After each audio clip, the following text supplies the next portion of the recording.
Okay, wow, color me impressed. These pictures you've got of Victoria, Seychelles, they're incredible. Crystal clear water, those granite boulders, all that green. It's like a dream. You're planning a trip, huh? Sounds like you've got paradise in your sights. And you're right, Victoria is way more than just a pretty face. It's a small capital, yeah, but don't let that fool yak. It's packed with culture, history, the works. Something for everyone, not just the luxury crowd. Okay, so let's get into it. Getting to this island paradise, what's the scoop? Well, you've clearly done your homework. Seychelles International Airport, that's on Mahe, the main island. That's your gateway. It's well connected and all. But you mentioned island hopping in your notes. The domestic flights there, they make it really easy to see more than just Mahe. If you want that off the beaten path thing, maybe think about that. That's a great point. Now, to get around on Mahe itself, looks like you're thinking of renting a car. Good move. Definitely. There are buses, yeah. But having a car, explore at your own pace, which that'll be key when you head out to see those Coco de Mares you were reading about. Speaking of no visa needed, which is always nice, but booking your place to stay in advance, that's smart, especially with those guest houses you mentioned. Those are popular. Guest houses. Now you're speaking my language. That Khalifa guest house, Yeah. authentic Creole vibe, you said, right up your alley, huh? Seems like the perfect mix, local experience without breaking the bank.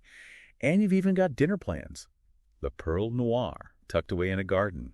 Sounds romantic. It really does, doesn't it? Though, La Perle Noire, as good as it is, the prices, they can be up there, like European prices.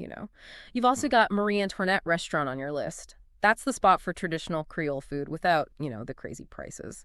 Plus, they're big on local ingredients, organic stuff. Fits with the whole sustainable travel thing you're into. Now that's what I call a win-win. Okay, so we've landed, settled in, had an amazing meal. What's next? Victoria seems super walkable, which I always love. 100%. Victoria is actually one of the tiniest capitals in the world. Easy to explore on foot, soak up the atmosphere, that blend of colonial architecture. But then they've got those practical touches, because of the climate. Those verandas and roofs you see in the pictures, they're not just for show. They keep things cool and comfy. It's so cool how architecture is like that, stylish and functional. Speaking of fascinating details, you mentioned a clock tower, something about London. Tell me more. Oh, yeah. It's a replica of the Vauxhall Clock Tower, standing there since 1903.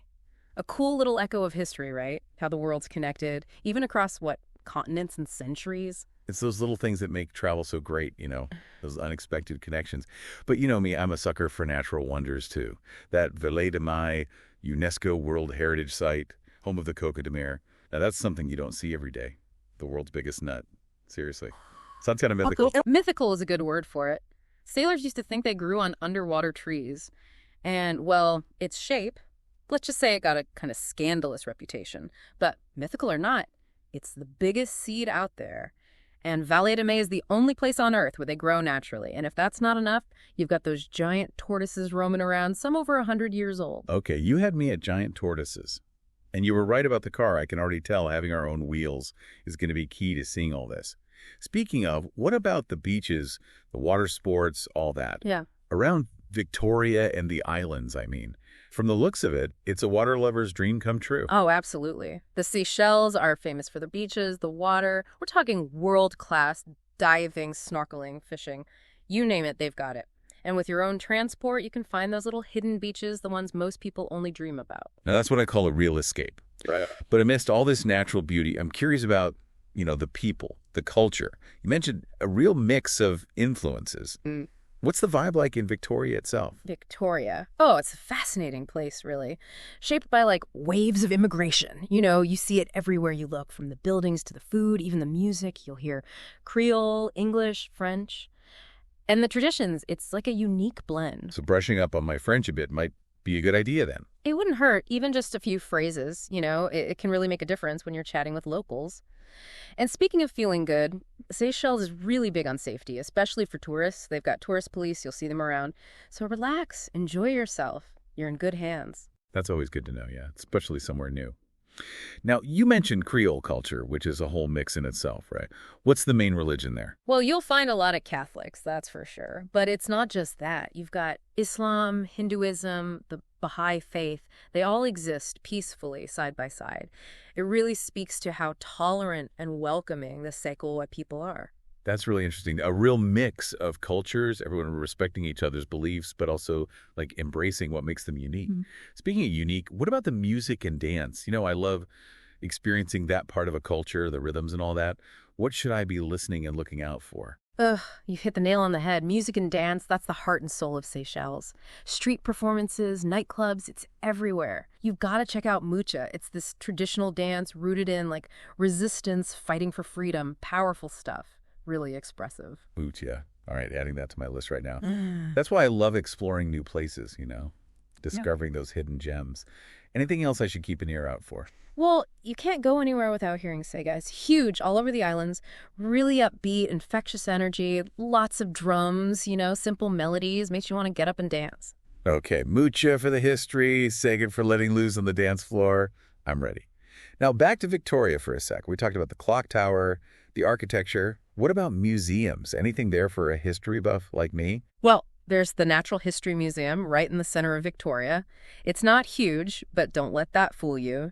It's a great way to get up close and personal with the amazing plants and animals of the Seychelles. Everything from those giant tortoises we talked about to the unique birds and incredible sea life. The perfect companion to exploring Vallée de Mai, then.